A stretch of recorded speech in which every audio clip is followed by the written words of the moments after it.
கர்த்தருக்கு சோத்திரம்.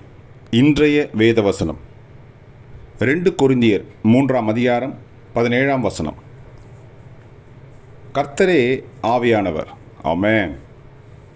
கர்த்தருடைய ஆவி எங்கேயோ அங்கே விடுதலையும் உண்டு. ஆமென். 2 கொரிந்தியர் 3ஆம் அதிகாரம் 17ஆம் வசனம். கர்த்தரே ஆவியானவர். கர்த்தருடைய ஆவி எங்கேயோ அங்கே விடுதலையும் உண்டு.